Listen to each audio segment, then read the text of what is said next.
Hello, everyone, and welcome to the Laura Canfield Show. Thank you so much for being here with us today. And I'm so excited that my good friend Patrick Prohaska is with us, is here with us today. And why I can't talk all of a sudden, I have no idea, but it is what it is. I'm going to blame it on the heat.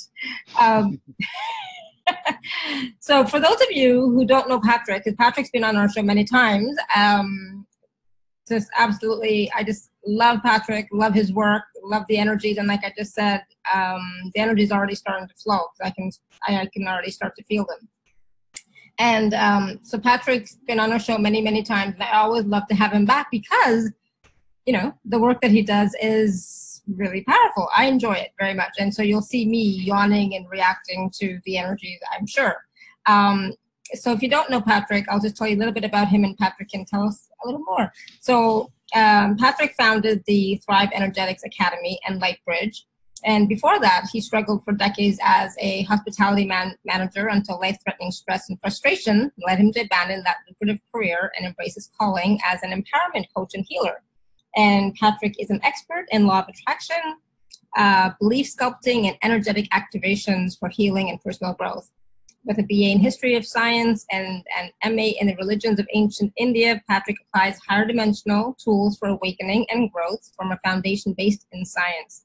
He has studied massage therapy, aromatherapy, Reiki, law of attraction, life coaching, and various schools of yoga, theta healing, and other healing systems, and has developed his own unique system of energetic attunements called Lightbridge, which we'll talk about. So Patrick, welcome to the show. A different format, but welcome. Yeah, thank you so much. I love this format. It feels so cozy and feels like we're all friends. It's really nice to enhance the energy sharing that we're doing in this way. You know, I'm used to connecting with everybody around the world over the telephone, and that has one energetic feel. But when we can actually be together in a room and I can see how many there are and see some faces, it really takes it to a higher level. So I love that you're doing this. And I agree, you know, seeing people's faces, it is a little bit more dynamic. And I find for myself, it's more engaging. I have more fun because I get to see. And I don't know, for me, I find, I don't know, there's something about it that is different than just audio. And somebody had actually emailed me yesterday and saying, why don't you do a webcast? It's so much easier. And I'm like, yeah. But this is fun. You know, I've done that. I wanted to do something different. So this is fun for me. Anyways, so Patrick, again, welcome. I always love to have you on the show, as you know. So for those people who may be new to the Laura Canfield Show and to you, can you tell us a little bit about what's going on right now with you?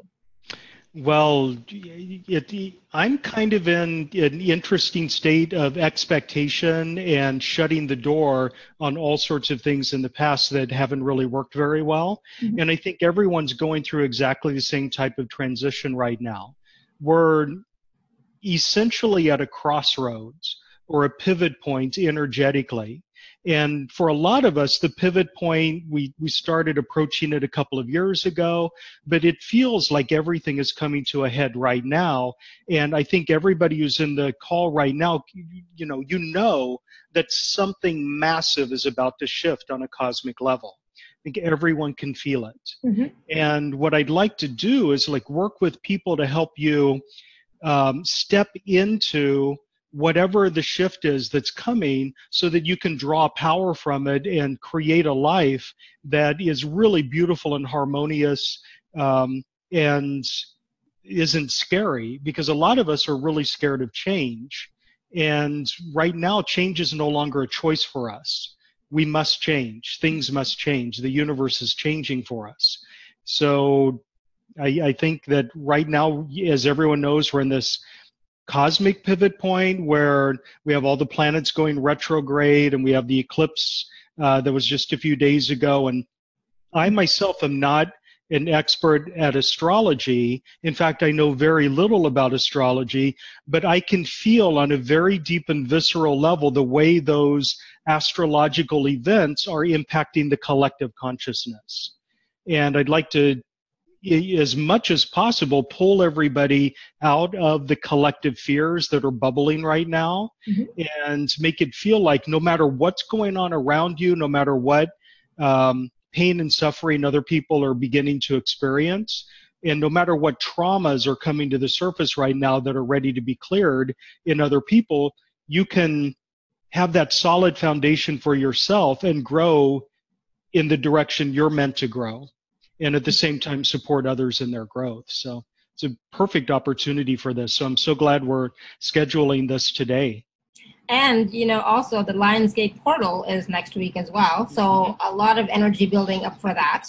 It's so funny. I mean, all of 2017, it felt like it was just one thing after another on a cosmic level.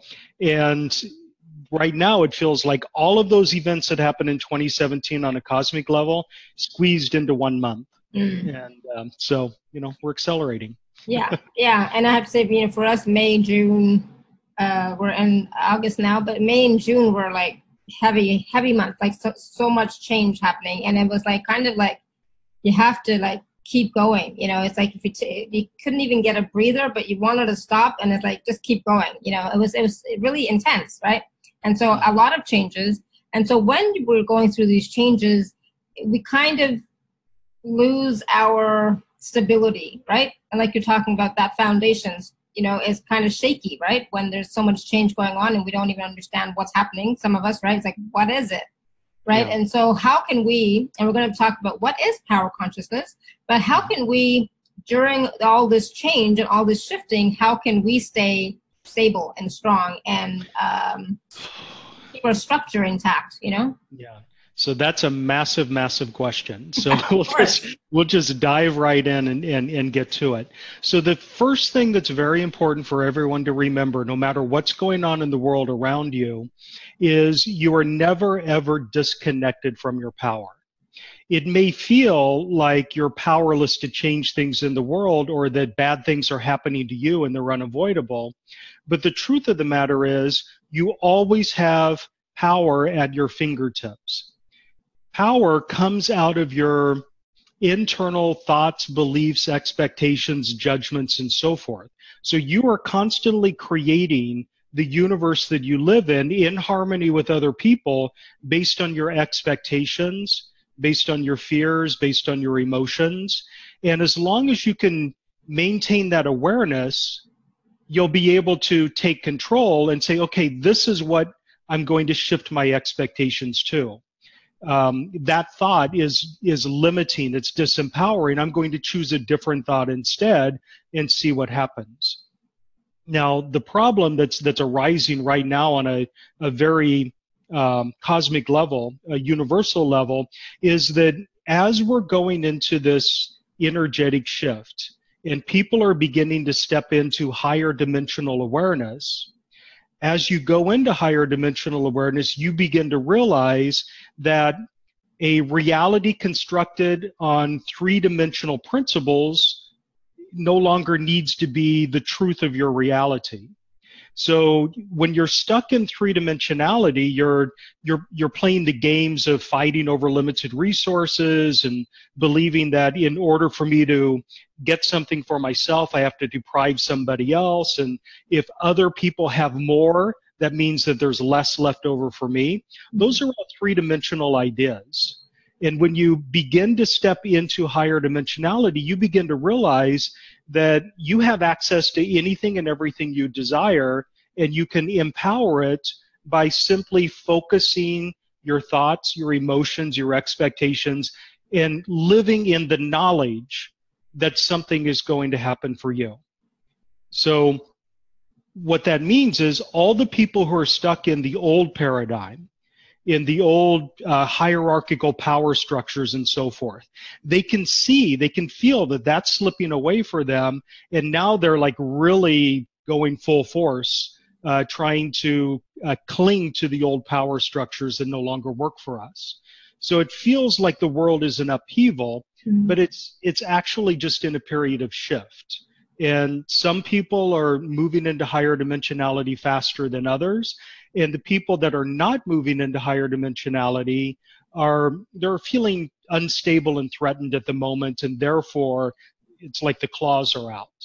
So what I really want to drive home to you is that if you stand in your high energetic state, if you stand in your high vibratory rate, as the people who are stuck in three dimensionality want to claw at you and bring you down, then you've disempowered them and you've empowered yourself.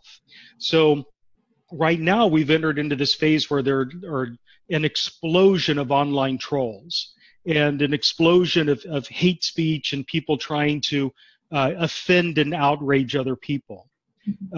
That's all designed to cause you to lower your energetic rate to match the trolls. So, I don't want to say that I'm not using the word troll in a derogatory way. It simply means somebody who wants to lower your energy to match theirs in order to prevent you from growing. So one of the things that we have to do is simply disengage. When somebody is trying to offend us, when somebody is trying to bait us into an argument or a fight, you should stay in your high vibrational energy and just rise above it and move on. Yeah. And that empowers everybody to continue doing the same thing. But unfortunately, Facebook and Twitter are really, really good mediums for this. Facebook, a lot of what's on Facebook is designed to evoke offense. It's designed to offend you in order to, generate sales or whatever.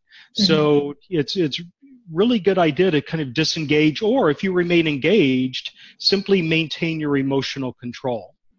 Now, when somebody is trying to offend you, what they're trying to do is shift your point of focus away from the world that you want to create and direct your point of focus to what you'd like to escape. And if your focus is on everything that you dislike in the world, if your focus is on all of the problems that need to be solved, then by the law of attraction, you're simply pouring power into those problems. And it's a way of distracting us from focusing on what we really desire instead.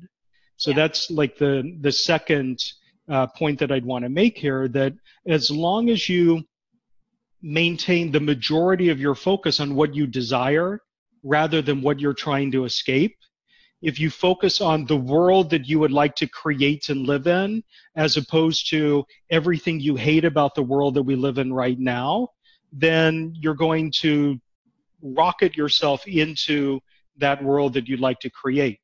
But if you're really stuck in the energy of offense, and I know a lot of people are actually addicted to drama and addicted to being offended, addicted to fighting and so forth, you're simply broadcasting a signal to the universe that you like those things, and the universe will bring you more and more opportunities for more drama, offense, and so forth. So I've kind of jumped into the deep end of the pool here. So I hope I haven't. Oh, that's great. And I'm like, as you were speaking, I was looking at my life and it's like, oh, I don't have that at all. So it's like, I'm so glad. I disconnected from drama and trauma and all that stuff long ago. Because like, I'm just, it is what it is. I'm going to focus on what I want to create. Yeah. Right? So yeah, absolutely. So I'll explain like an anecdote about how this works based on my experience as a healer.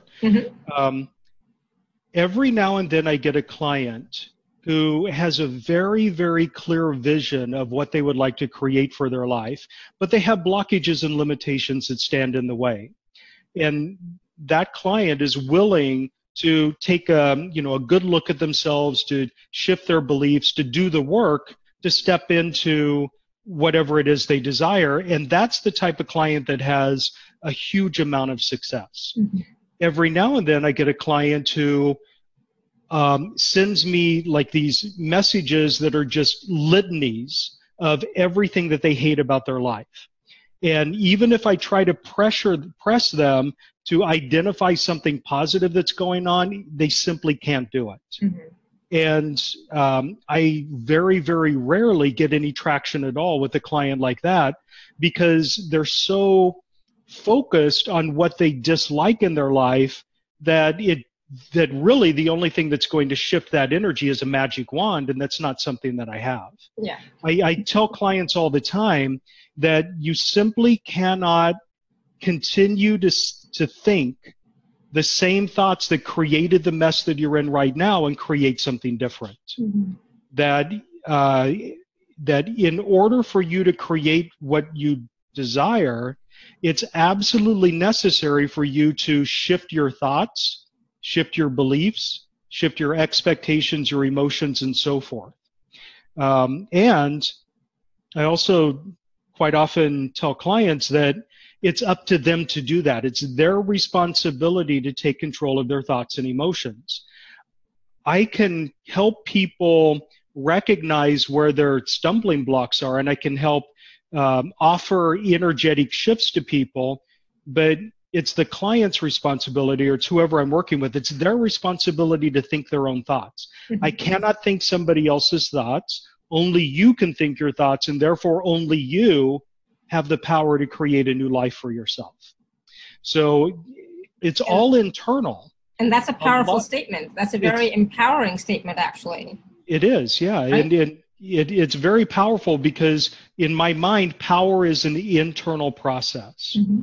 And most of us have been trained to look for external solutions to whatever's going on in our life. And if you're looking for the magic wand, or you're looking for somebody to save you, or you're looking for, the perfect crystal or whatever. I love my crystals. I have a whole collection of them right here and behind me and everything. But if you're relying on those external things to create your internal world, it's not going to work. You really have to, do it from within. That's where your power lies. I mean, those are tools, those are supplements, I guess supplemental tools that you can use, but really it is within, right? And it is up to you. And, there have been moments when I have wanted a magic wand. I have wanted somebody to save me. So I have wanted somebody to just tell me what to do, right? We've all had that, right? Yeah, so we can all relate to that. We've all had that. But in the end, and you can get support, and I totally believe in getting support. I mean, I'm a healer, I'm a coach, right?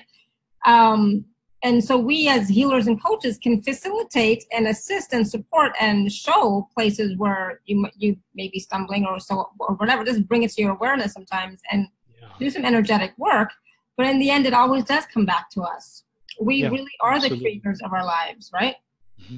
Yeah.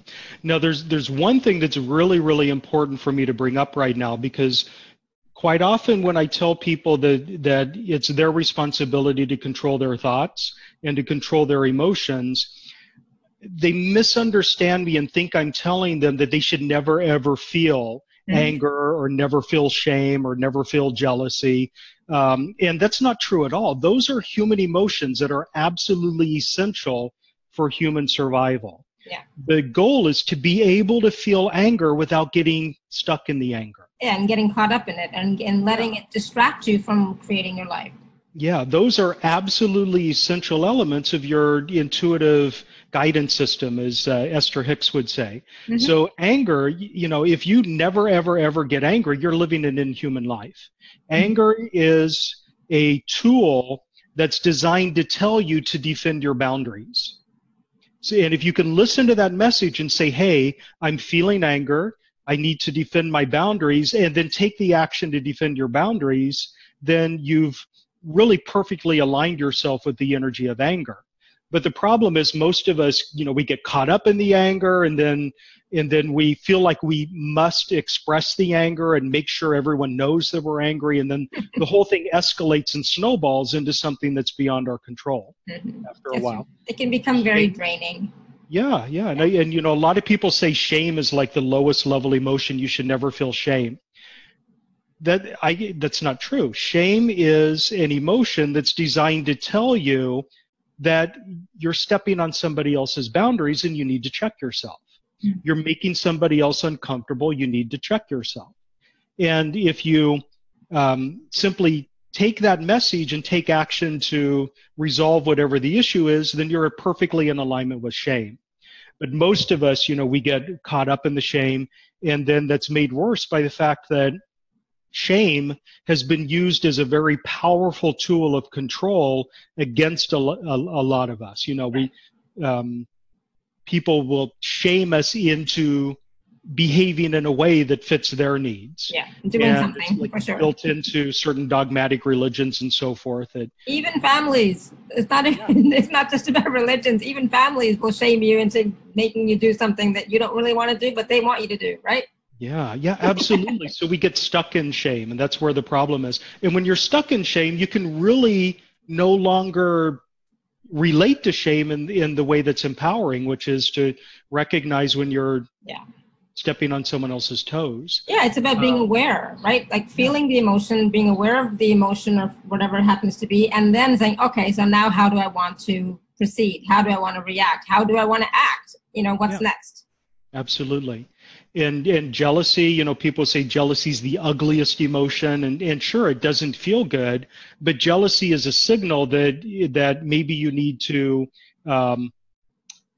take stock of what is connected to you in order to protect it. But most people, they bypass that and they go deep into the jealousy, and then often it explodes into something violent and ugly. So all of these lower level emotions have the potential to become limiting. But when you come into alignment with them as they are, they're very empowering. They're essential tools for your emotional guidance system. Yeah, they're like signs, of where you're at emotionally sometimes, or what's occurring emotionally, right? It's nothing is negative. It's like, okay, cool. This is what's happening right now. What do I do next? How do I deal with it? Like, what is going on? And asking yourself questions and moving forward without, like you said, getting stuck in it. And that's the thing, is like all of life is like that. All of life is basically showing you where you're at, and then you get to choose what's next. Absolutely. So once you come into alignment with those lower level emotions, it becomes much more difficult for other people to knock you off base if it suits their purposes. So one of the issues that we have as human beings, our brains are hardwired to protect our belief systems.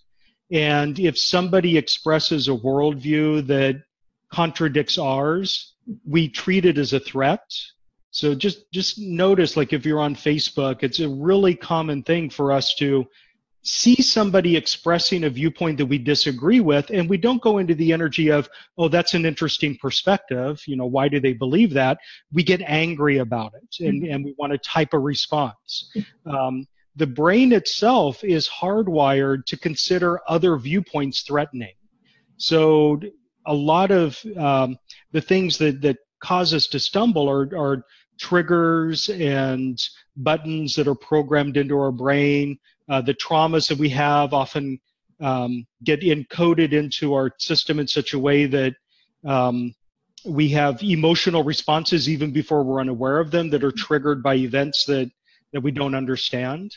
So there's a little bit of rewiring of the brain that can be done as well to support stepping into your power.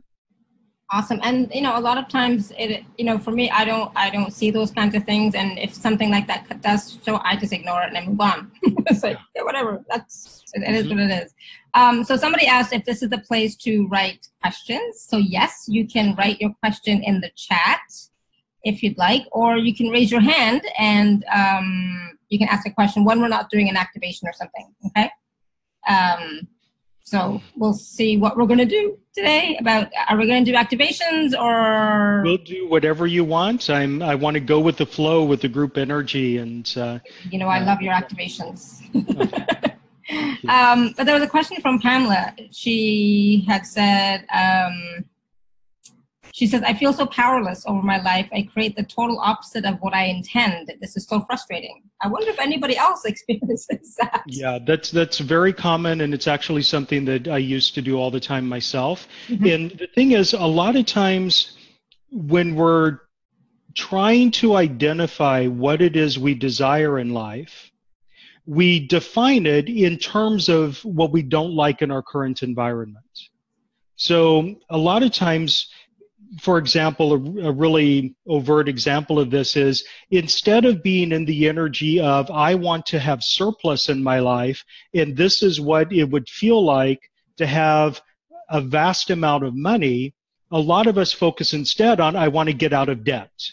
And I hate my debt, and I need this money because I'm scared about not paying rent this month, and all the horrible things that will happen if I don't achieve what it is I desire. So the point of focus isn't on the desire at all. Mm-hmm. The point of focus is on what you'd like to escape. And if you're in the energy of getting out of debt, what happens is, through the law of attraction, the universe presents you with more and more opportunities to get out of debt, which means you have to stay in debt to do that. If you're in the energy of wanting surplus, of desiring surplus, and feeling what it would feel like to have all your needs met, then that's the signal that you're broadcasting out to the universe, and the universe responds by bringing you opportunities to have that. Another thing that's related to this is, there's something called the law of mental equivalence. And the law of mental equivalence basically teaches that you can create whatever you can imagine. Mm-hmm. Now, what that means is, if you can't imagine it, you will never create it. If you simply can't picture what it would be like to have surplus in your life, if that's so alien to you that you can't even imagine it, then there's no energy that will ever create it, because it's not in your field of vision. So you have to really activate your imagination. And even if it feels alien, imagine what it would be like to have whatever it is you desire right now. And it's natural for us, because we know where we are right now. We know what issues we have right now that we would like to get out of. So it's natural for us to focus on the negative rather than to focus on the positive. But as long as the majority of your energy is focused on the positive, that's what you're going to create. So it's okay to identify what you dislike in your current situation. But as long as most of your energy is in what you'd like to create, that's where the energy is going to flow. Another thing that's really important to bear in mind is, when we're thinking positive thoughts and when we're thinking negative thoughts, we tend to feel the negative thoughts much more viscerally than we do the positive thoughts. When we think about what it would feel like to have money, there's an emotional attachment to that. But when we think about how horrible it is to be in debt, the emotions are much more strong. And the way this works in terms of the law of attraction is, every thought is a wave of energy that goes out into the universe. Mm-hmm. And of course, you think millions upon millions upon millions of thoughts. So one individual thought doesn't really have much power. But every thought is a wave of energy that goes out into the universe. Emotion adds amplitude to those waves. So if we're very numb when we're thinking positive thoughts, and we're very agitated when we think negative thoughts, then you're empowering those negative thoughts more than the positive thoughts. And that's why for a lot of people, affirmations don't work, because a lot of people say their affirmations with no emotion whatsoever. Years ago, I remember when I was a kid, I would always walk around saying, every day in every way, my life is getting better and better. Every day in every way, my life is getting better and better. And it was on autopilot, and I had absolutely no emotional connection with it whatsoever. I could have said that 50 million times, and it would have had no impact, because there was no amplitude. But then I would turn around and look at my bank account and just go into this fear response and anger and, God, why do you hate me so much?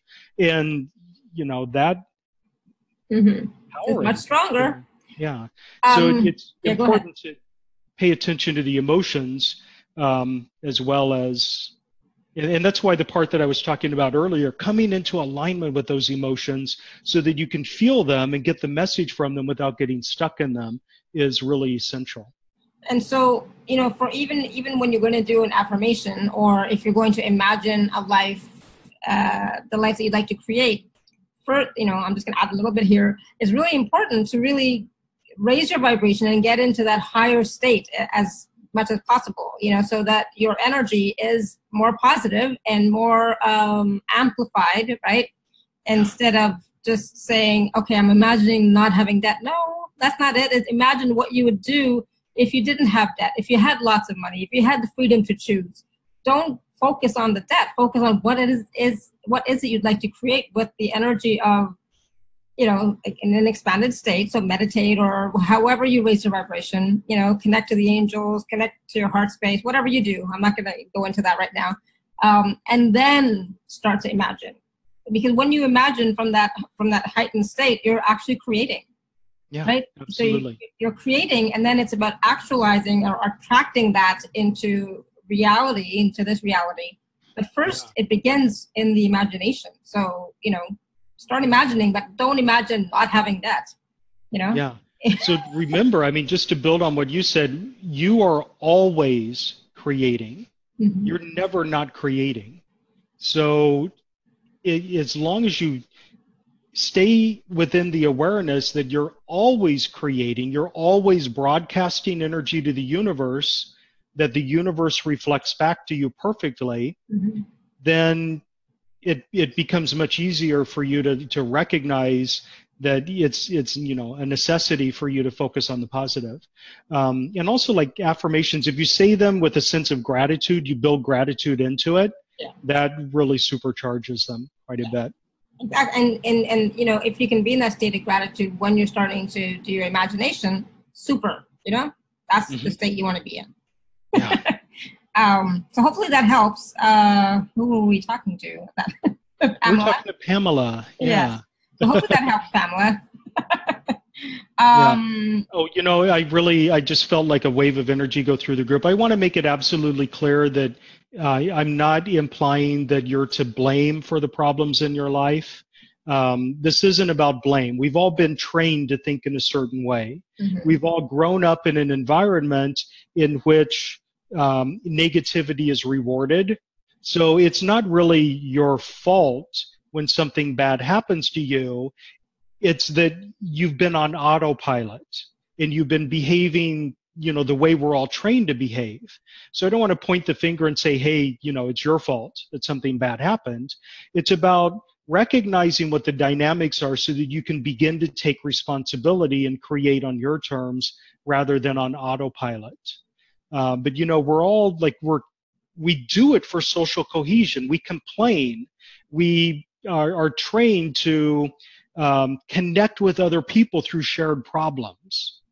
And just imagine what the world would be like if we were to connect with other people through shared joys rather than through shared problems. If when we get together at the water cooler at work, we're not complaining about the stupid thing that the boss did and gossiping about the what we considered, the flaws in other people's personalities. If we get together at the water cooler and talk about what uplifts us and makes work joyful, that would change everything.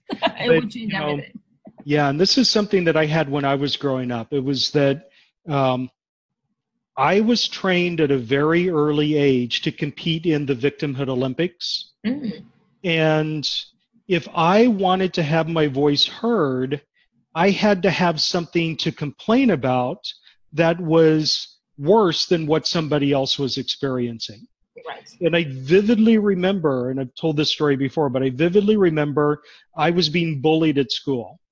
And this large guy picked on me one day, actually punched me in the nose. I had a bloody nose, but they cleaned it up. And I went home and I was crying and I was telling my mom about being bullied at school.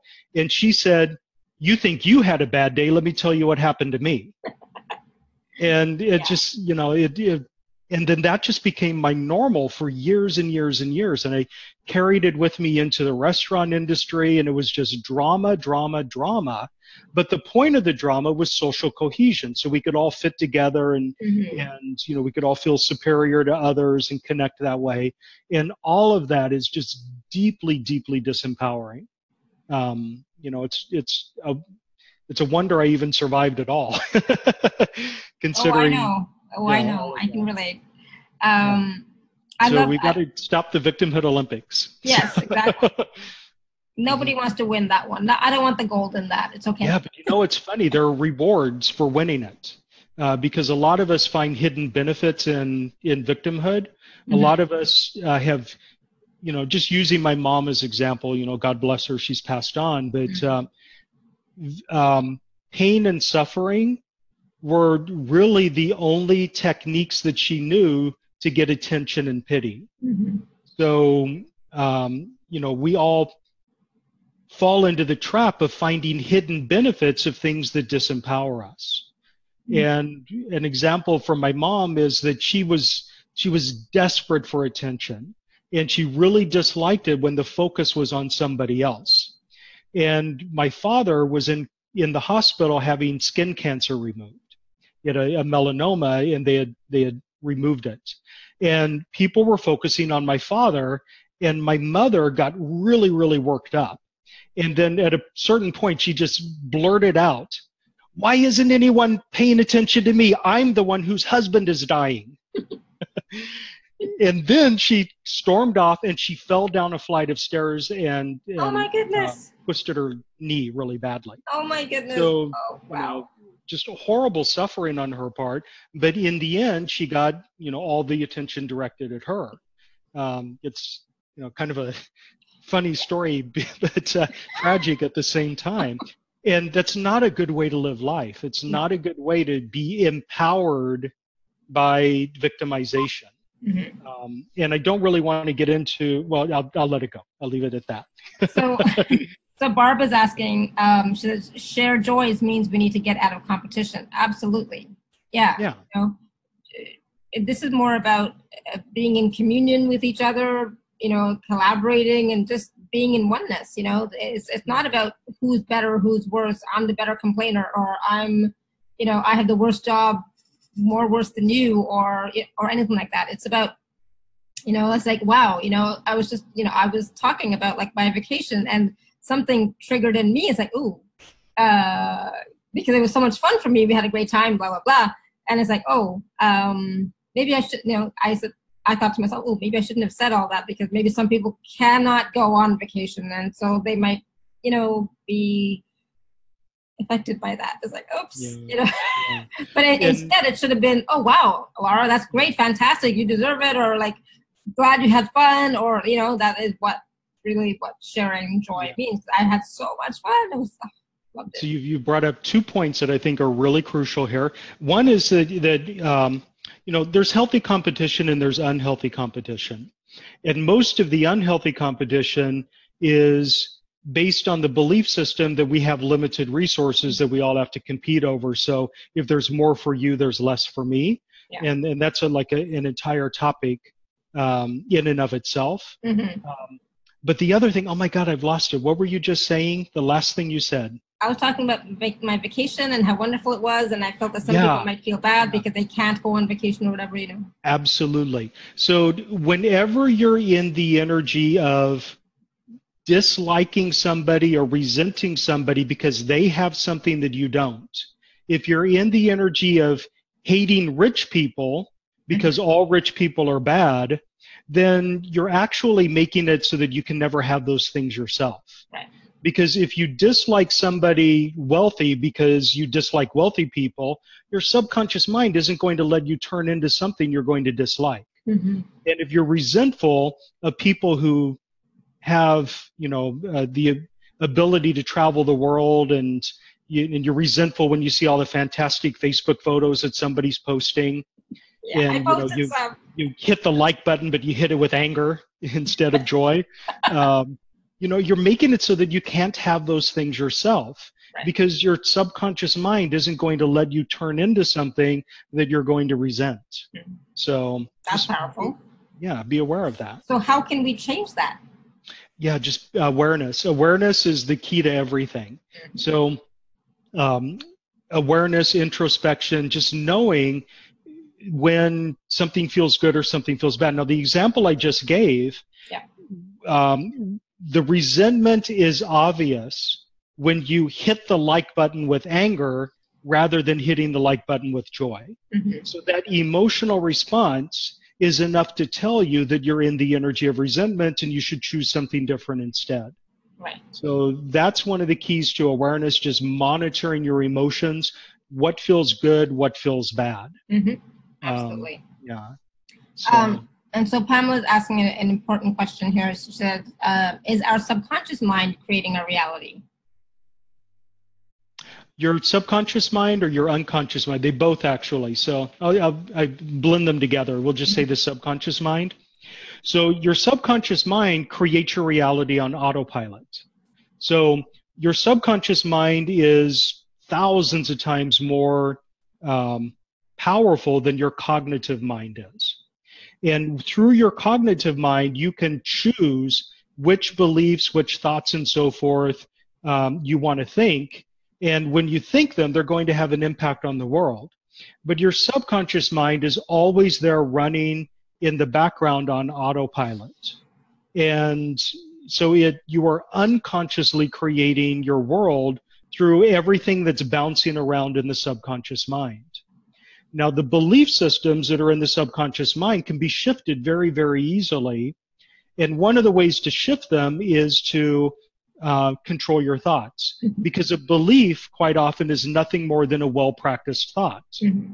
And if you recognize that you're thinking something negative over and over again, if you choose to think something positive instead and you practice that, it's going to shift the belief that's programmed into your subconscious mind, and then you'll begin to create that on autopilot. Exactly. So, I'm so glad you said that, because I think this is so important for people to hear, that just because the subconscious is more powerful does not mean that you are powerless. Yeah, absolutely. That can still be changed, you know? Yeah. So you are not powerless. You are still powerful as you are.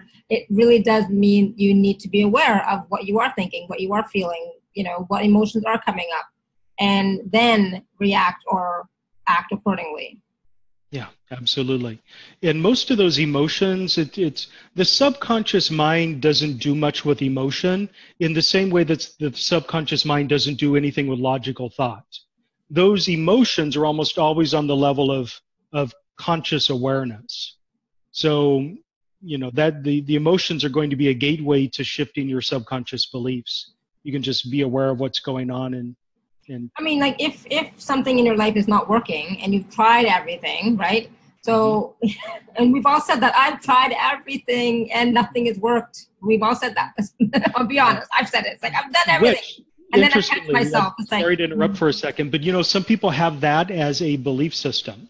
What's some that? People have the belief system, nothing works for me. Ah, right. And in fact, that's the story that they live in their life. Nothing works for me. Mm-hmm. And therefore, if that's the belief system, then trying something new and different is actually just another opportunity to prove to yourself that nothing works for you.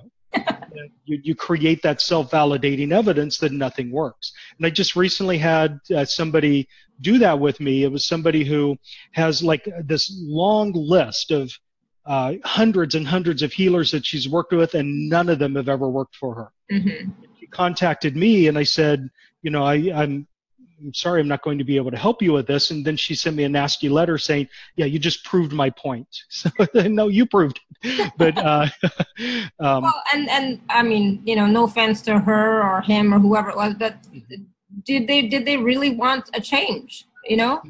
No. So just wanted more evidence that healing doesn't work. Yeah. So obviously ask yourself, do I really want to change this, whatever this is? Yeah. So, you know, and that was like a particular situation. So the person had written me this letter. It was really interesting that she wanted to contact me in the first place. But the message that she sent me was basically, all energy healing is BS. Prove to me that I'm wrong. Mm-hmm. And my response was, well, if you really believe that, then there's not much I can do. Yeah. I'll happily work with you, but just recognize that you know, maybe I'm not the right person to help you with this problem if you're firmly entrenched in the belief system and your goal is to prove that energy healing doesn't work. Mm-hmm. So, you know, that just, yeah, you know, that's interesting. No, because I disliked her. I said no because she just wasn't the proper client for me and I wasn't the proper healer for her to work with. Yeah. Yeah.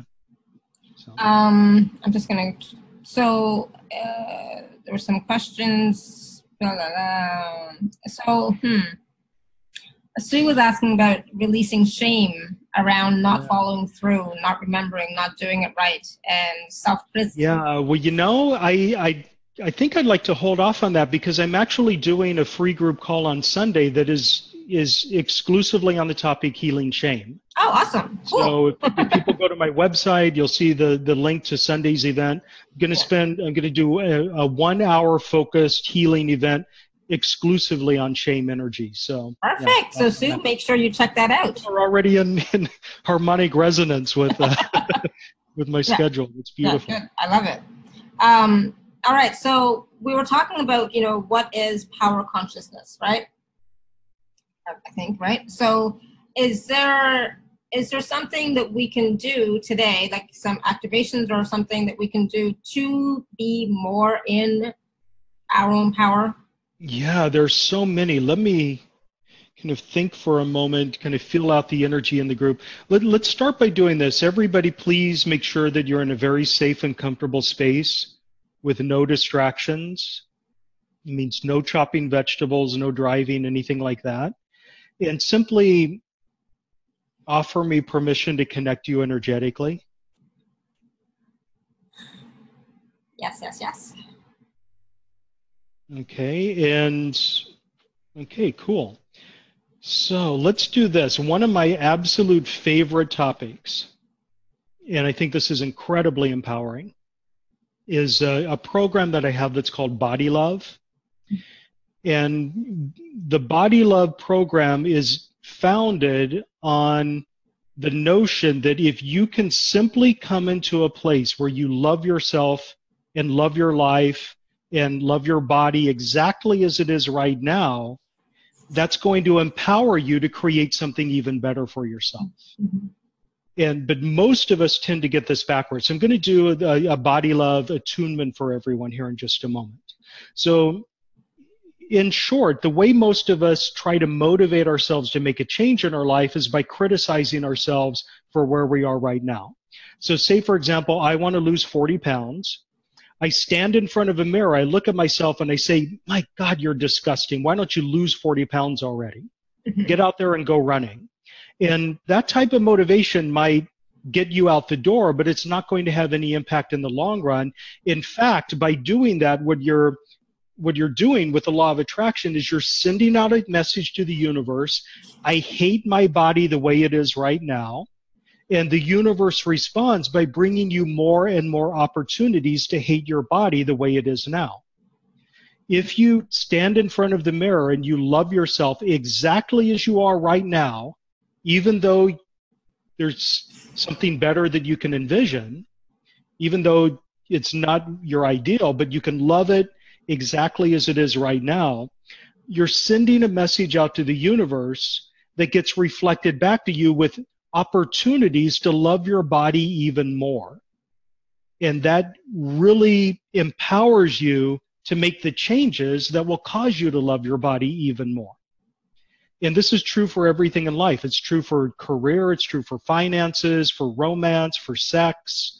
If you hate your life the way it is right now, then the universe brings you opportunities to continue hating your life. If you love your life exactly as it is right now, no matter what's going on, the universe brings you opportunities to love it more. So everybody, give me permission to connect with your higher self.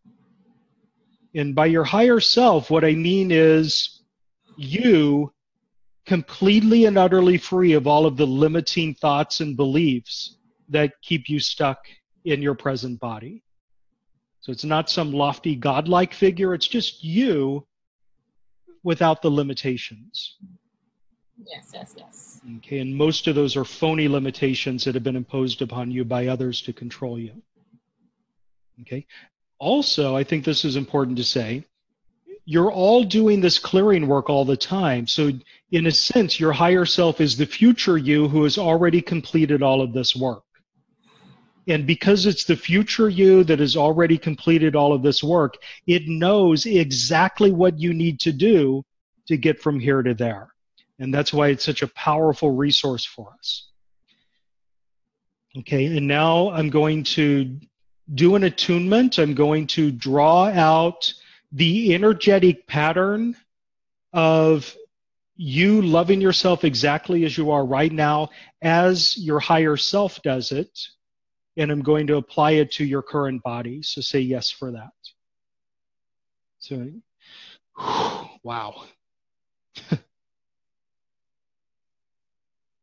Okay. So in a sense, it's like taking a blueprint or a template from your higher self and superimposing it upon your current persona and then smoothing out the differences. So if you have any belief systems that tell you that it's impossible for you to love yourself, or that loving yourself is the same thing as surrender and giving up, let's just clear all of that away right now. And what I'm mostly picking up from the group is a belief system that you're simply not worthy of this. You're not good enough to love yourself exactly as you are right now. So let's clear all of that away as well.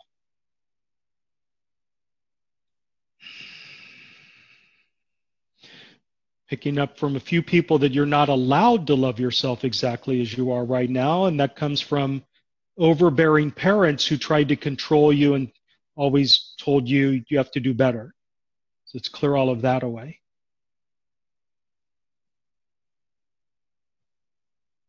Okay. And for a few people, I'm picking up it's too late. I'm too far gone for improving my life, therefore, what's the point? So let's clear all of that away. Okay, beautiful. Take a deep breath and hold it for a moment. Okay, and release when you're ready. Okay, and now if you're feeling lightheaded or dizzy, you may want to ground yourself a little bit. So, wow, thank you. I'm feeling so floaty now. That felt really good. Okay, that's one of my absolute favorite topics. Okay, so let's let that settle for a moment.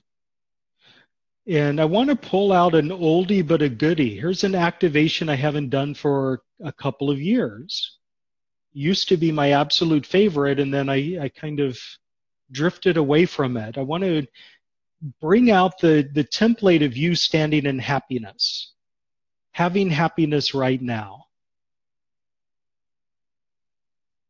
Okay?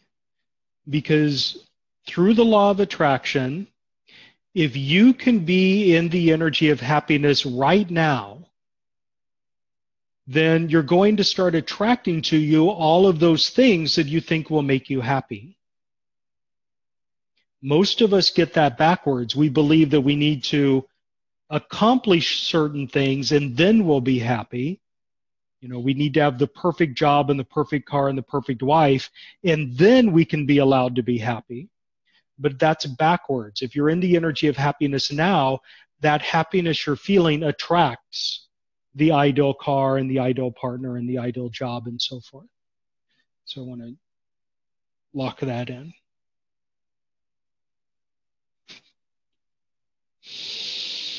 Okay, beautiful. Everyone take a deep, deep breath and hold it for a moment to anchor those two closely related attunements. And release when you're ready. Okay, beautiful. Wow. Okay, we're back. Thank you, everyone. So I'm going to take a drink of water and ground myself so I can come back into full waking consciousness. And of course, you know, you saw me yawning, you know, like yeah. Oh, I tend to drift away. Thank you. And yeah, I love that. Both of those. They're so relevant. And thank you. Even I can't even talk yet either. So if anybody has any comments about those, please type them into the type them into the chat. That'd be great. Neither one of us can talk, but maybe some of you can type. So I wanted to talk. So Patrick, can you talk a little bit about the light bridge? Yeah. So the technique that I just used is the light bridge technique. And there are a couple of different techniques that I use that depend on what the energetic orientation of the client is. So a lot of what I do is subconscious reprogramming. And subconscious reprogramming, I'm sure all of you are familiar with it from theta healing and awakening dynamics and the one command and so forth. That generally involves identifying specific beliefs and clearing them meticulously one by one. And it's a very, very powerful process. With Lightbridge, I'm moving in the direction more of belief sculpting, which is shifting things on the mythology level, shifting interrelated collections of beliefs. And the way I normally do that is I connect with your higher self in order to simply pull out the stencil or the blueprint or the pattern that your higher self has, completely in alignment with whatever belief systems we're trying to adjust, and then shift things that way. So I call it belief sculpting, because we're working on hundreds of beliefs simultaneously rather than individual ones. And in my practice, I do both. When I'm doing the subconscious reprogramming, I do that more with clients who have more of an engineering mindset, or computer programming mindset, where one individual line of code is enough to throw, put a bug in an entire program. And what I'm doing with Lightbridge is more musical. It's sure the individual notes matter, but it's the harmony that is what is where my point of focus is. And in a sense, what I'm doing, instead of shifting individual belief systems, is I'm taking the belief systems and like molding them so that they're harmonic with each other. I'm fixing the chords so that everything flows together properly, maybe even like shifting the key and so forth. So for some people find that really super powerful. But the hallmark of Lightbridge is the bridge that connects your current persona, your egoic persona, with your higher self. And what I do in Lightbridge is I bridge the gap between who you are right now and who you are completely and utterly free of all of your current limitations, except for those that are natural limitations by virtue of being in a human body. There's certain limitations that we just have. So in a sense, it bridges the gap between where you are right now and where you will be after you've done all of this work. And I find it like super, super powerful. Awesome. Thank you. Yeah, I was just curious if for people who may not have experienced it before, right? Yeah.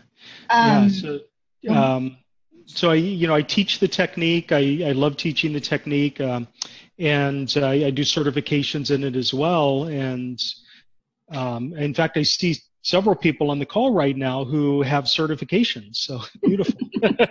Awesome. So Barb is asking, she said, I love Patrick's activations. I felt them brushing my third eye, and I'm not sure what that means.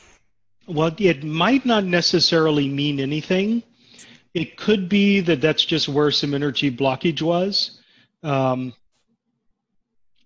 It could be that there was some fear of you actually stepping into your power, and you're essentially afraid of. Let me see if I can tap into this deeper, because there is a fear there in the third eye.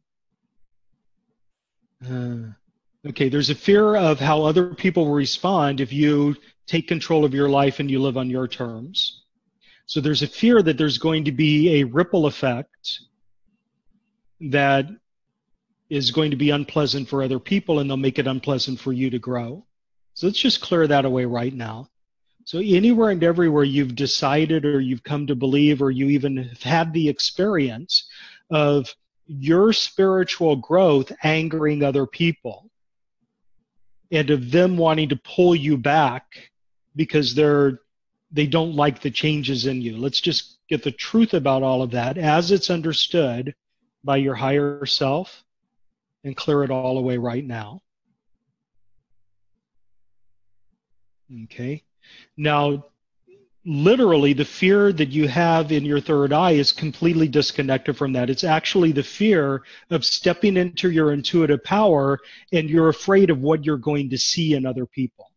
There's a fear that if you increase your intuitive gifts, you're going to begin to see the ugliness in other people that you would otherwise not see. So let's clear that fear away. Make it so as you step into your intuition,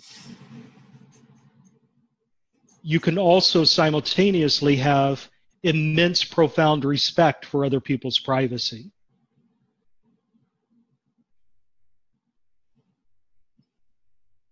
Okay, beautiful. Okay, there we go. Okay, and of course that clearing was done for Barb, but it's actually flowing out to everyone in the group if that's something that resonates with you. Yeah, thank you. Thank you, Barb. Awesome. And Robert's asking, can the end game of healthy competition be to share resources and gain so others can experience joy and happiness? Oh yeah, absolutely. Absolutely, yeah, absolutely. Yeah. Mm-hmm. Cool. Goodness, I mean that activation that you just ran for Barb and all of us is still running on YouTube. So yeah. It's interesting that because we're talking about the third eye, and it's like now I'm trying to read and I can't read. It's like I can't see it clearly, you know. It's like interesting. Yeah. So there's a question from Judy, and I can't get it. It's Patrick. Let's see. The one says I related to having an overbearing alcoholic father that humiliated me and shamed me to perform at the level that would make him look good to others. Yeah. So let's actually do a broad spectrum clearing for everyone on the call, because so many of us have had phony limitations imposed upon us by others in order to fit their desires and needs in life. And the phony limitations that are imposed upon us by others are either demands that we do certain things that we don't want to do, or punishments for doing things that we do want to do, and therefore we're punished for living our lives authentically.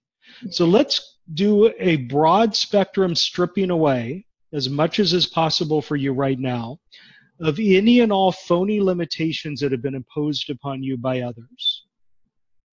Now, I can already sense that for a lot of you, this is feeling a little bit dangerous because there have been so many phony limitations imposed upon you by others that after they're all stripped away, you have no idea who you are at your core. There's nothing left. So let's bring in a deeper awareness of who you are from the perspective of your higher self, completely free of phony limitations. Okay, let's also pour in some additional energy. Wow. Let's pour in some additional energy that will allow you to take off your masks and stop pretending to be somebody that you're not in order to appease other people.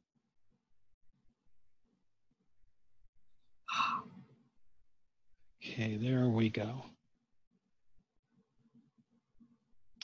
Okay, and now, just to complete this, I'm picking up in at least 4 or 5 of you that it's not merely the case that phony limitations were imposed upon you, it's that phony limitations were violently punished into you. So let's remove the trauma associated with people forcing you to live life on their terms and using violence and threats of violence in order to make you submit.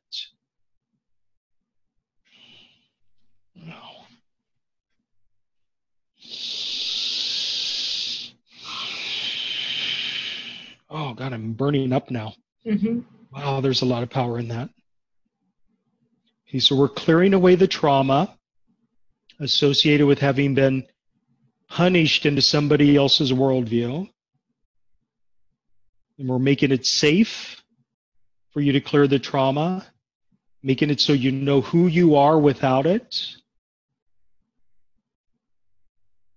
There we go. Now everyone take a deep, deep breath and hold it for a moment. And release when you're ready. Wow. Okay. Yeah, that was some work.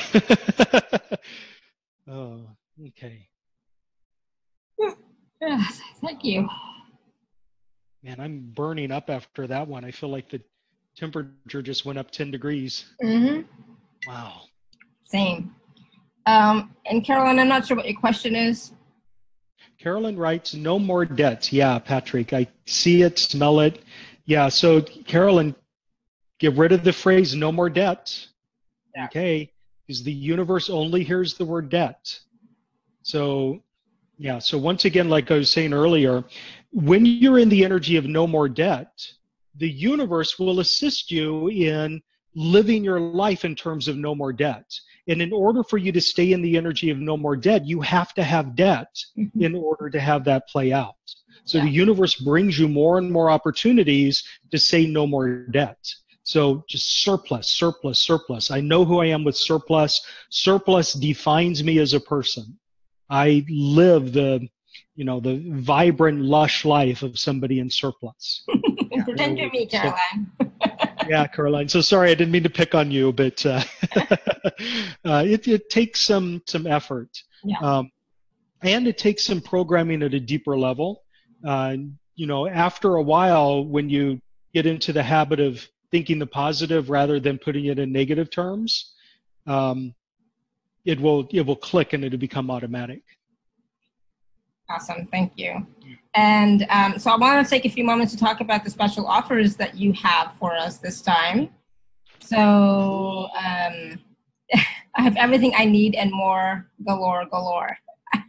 Yes, I'm looking at it right now. So for those of you who are on the live page, you can just click on special offer. And those of you who are not, you can go to alora.at/show/Patrick. Just going to open that up as well. All right, so there's two packages, package A and package B. Yeah, absolutely. So the first package is called Take Back Your Power, and it is based on a course that I taught through Thrive Energetics Academy, and is one of my all-time favorite courses. It's a slightly modified version of the course that I offer through my academy. All of the lectures are like super compressed into one lecture that gives you all the information. So if you've seen it or you've seen it on my academy, it's there at a much higher price. And the lectures are much more lengthy. But anyway, so this is an audio package that is super powerful. And I'll go through the tracks really, really quickly because I think you can get the gist of it without having all the details. Yep. We start by purging away limiting beliefs about empowerment, such as I'm not allowed to have power, it's dangerous, and so forth. Then we move into getting rid of victim consciousness, so anywhere you define yourself as a victim. Then we get rid of the victim competition, that victimhood Olympics that I talked about earlier.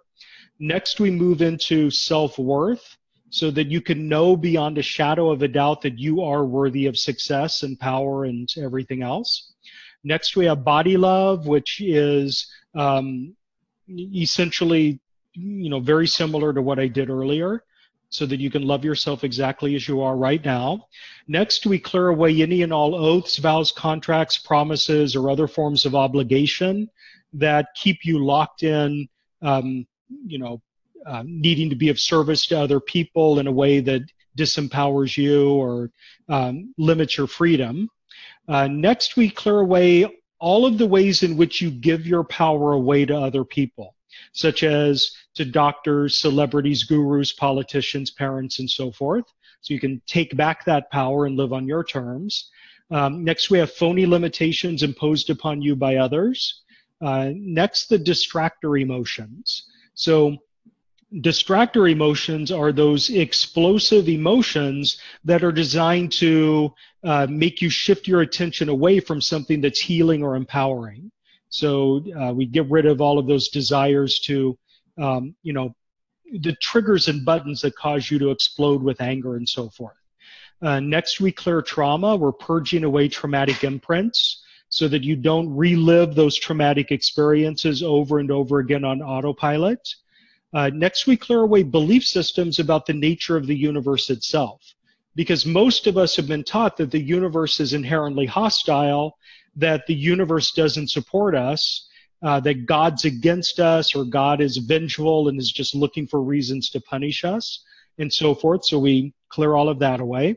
Next, we clear away the need to be in control, and that is trying to control other people, trying to control situations. Those can be very limiting. And then clarity of mission, purpose, and vocation, so that you can have a clearer idea of why you're here and what you want to accomplish in this lifetime, and feel empowered to actually accomplish it. Next, we have just power consciousness in its pure form. So we've cleared away all the victim consciousness. Now we lock in and activate power consciousness. Then empowered relationships, empowered sex, and empowered finances are the final, or the next 3 tracks. And then track number 18 is the lecture, one of the lectures from the course on power consciousness. And it's the one that basically pieces together all of the different elements of my philosophy about power. And then bonuses, 3 different pre-recorded live group calls that I've hosted. One was on sleep support, because that seems to be a universal thing that everyone can benefit from. Next is my manifestation mastery mini workshop, which was incredibly powerful, and it by itself could be a package. And then the power of discernment, which is the ability to recognize the truth in things, you know, as opposed to what we've been told to believe, and the ability to recognize what thoughts, emotions, and energies are yours and which ones belong to other people. Discernment is what you step into when you let go of judgment. So that's package A, and it's massive. Yes, it is. It's very powerful, and we've got it offered for $97. Awesome. And then package B for $179 is the same thing. It's the same package with the bonuses, and then a 40-minute private attunement session with me. So we'll do an energetic cleansing and attunement session to shift your energy in a specific way that you choose. And then I'm in the process of finishing a book right now. I've written the book. I'm editing it right now. It's called Unshackled, Reject Phony Limitations and Step into Your Power Now. And that book is going to be published probably in November. So the package includes a personalized autographed copy of that book as well that I'll mail to you when the time comes. So all of that is $179. Awesome. Yeah, and that's a lot of, lots of activations, plus the group calls, for package A, which is $97, and then package B is all of that, plus the book that's going to come out. I'm so excited about that, Patrick. Yay. I'm looking for a publisher right now. Awesome. How exciting. If I don't find a publisher, then I'll just self-publish. Yep. But I'm hoping like in the next 6 weeks or so, I'll find a publisher for it. Oh, good. Yeah. And also the 40-minute light bridge session with you. So it's like, awesome. That is like, wow. So $179 for package B. So take a look at them both, see which one resonates with you, and click away. Thank you. And then, so Marlene says, just gave me a great idea. How about no more joy? I have so much joy. I'm laughing all the way to the bank. This went through my mind as you were speaking, Patrick. Love it. Was that no more joy? Is that what she said? That's what she said. I have so much joy. I'm laughing all the way to the bank. So let's make it so that you can process infinite joy with grace and ease. Mm-hmm. Yeah. So you can actually enjoy ecstatic joy and bliss without it feeling awkward or alien or unusual. So cool. Yeah. Let's lock that in for everyone. Infinite joy. Yeah. Ecstatic. Yeah. So I have somebody saying, Kathy says, I'm live and no special offer on website. You said really fast. Sorry, it's Alara. I'll type it into the chat if you'd like. It's alara.at/show/Patrick. It'll be in the email as well when I send the email out. It was actually already in the email that I sent out for this call. There was a link in there for the special offer as well. So you can take a look at that. So hopefully that helps as well. So I'm going to just put it for everybody because I think that just went to Kathy.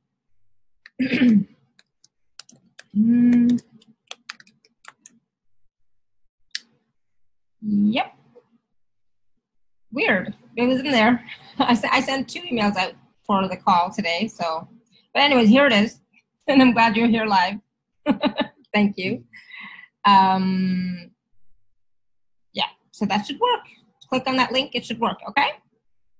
And it's on the live page. The special offer link is on the live page as well, and that will stay on there. So you can go back to the live page at any time in the next couple of days and it'll be there. Okay, so perfect, thank you. All right, so what else? Do we have any other questions about what we talked about today? Hold on. Can you talk a bit about your book? Oh, okay. So, wow. So the book is 26 chapters, and it is essentially, so when I taught the course, Take Back Your Power, what I did was I transcribed all of my lectures, and then I used those as the foundation for each of the chapters in the book. But what I do in the book is I've illustrated it with lots and lots of anecdotes, both from my personal life and from my practice. So let me open up my, I'm going to go on my hard drive and find the chapter listings for the book, if you don't mind pausing for a second. So let's see, I've got the ways you disempower yourself and how to take back that power.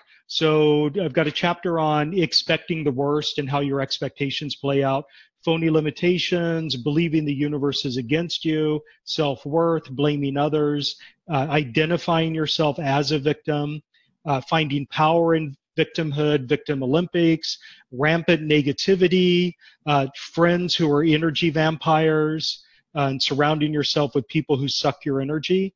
Mm-hmm. Rejecting essential aspects of yourself because you've been told that they're bad, authenticity, responsibility versus blame, traumas and clinging to your life story, triggers, the need for control, action paralysis, and that's just the first 16 out of 26 chapters. So it goes on from there. And all of it is designed to really bring home the points that I'm trying to teach in that with colorful anecdotes. So it's written in a very conversational way and in a very approachable way, and I hope people enjoy it. I loved writing it. I'm looking forward to it, I'm sure.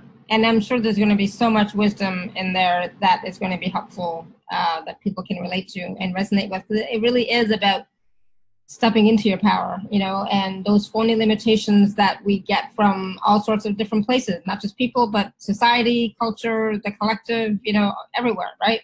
And they're not real, but we buy them as real. So no more. It's like, great, awesome, thank you. All right, so any other last comments, Patrick, about, you know? Well, I noticed that there's a message here from Keisha saying she's been experiencing pain, right hemisphere pain that's being felt in her teeth. And is this about the new energies? And of course, everything happens for many, many reasons. But Keisha, what I'm picking up in you is too much salt. Maybe like modify your salt intake in some way. I think that to me feels like where the issue is. A combination of the salt levels being not quite right and dehydration is what I'm feeling there. Mm-hmm. Okay, cool. So, take a look at that, Keisha. Cool. And then Judy's asking, will this package help with the fear of men, being a victim of abuse from men?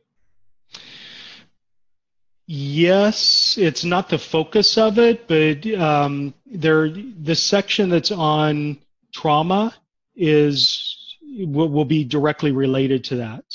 Yeah, so contact me directly. I've got other resources that are more specifically in alignment with that. Yeah. And in fact, my absolute all-time favorite course that I ever taught is called Silence Your Martians, and it's all about eradication of toxic masculinity. And it's a course for men and women, but it just was my absolute favorite thing ever to teach, and that's going to be a book as well. Awesome. Yeah. And don't forget that Patrick is doing a free call on Sunday on shame. Sunday, I've got a live group call. It's a free group call, and you'll find details about it on my website, or if you go to my website and sign up for my email list. And we're focusing squarely on shame, but we're also using shame as an example of any of the so-called lower level emotions and how to come into alignment with it. Yeah, awesome. Heat waves, there's so much, it's just energies, there's so many energies right now coming onto the planet, and we're releasing so much. There's so much shifting. Somebody's asking about heat waves that they've been having, and try grounding. Grounding always helps, right? I found for myself, grounding really helps. Let me do one thing for everyone on the call. Sure. I want to make it so that you can process the heat with grace and ease. Because a lot of us have been conditioned to be comfortable in a very narrow range of temperatures. But the human body was not designed that way. We're not designed to only be comfortable in a narrow range of temperatures. The reason the range of temperatures that we feel comfortable in is constricted is because we just don't expose ourselves to temperatures as much as we used to, but also because our hydration levels are off, and maybe that dovetails with what I saw in Keisha as well. So let everybody just say yes to accept and receive an energetic activation that will allow you to process heat with grace and ease. Yes, yes, yes. And I actually want to pull a little bit of my energy, my template out, and offer it to you as well. Because I have to say, I love hot weather and I love cold weather. I love weather. And like yesterday, I had a magnificent hike. And when I got home, I looked at my the meter for my hike, and it said the average temperature during my hike was 109.1 degrees. Oh, wow. But I went 6.5 miles. So make it so you can process the heat.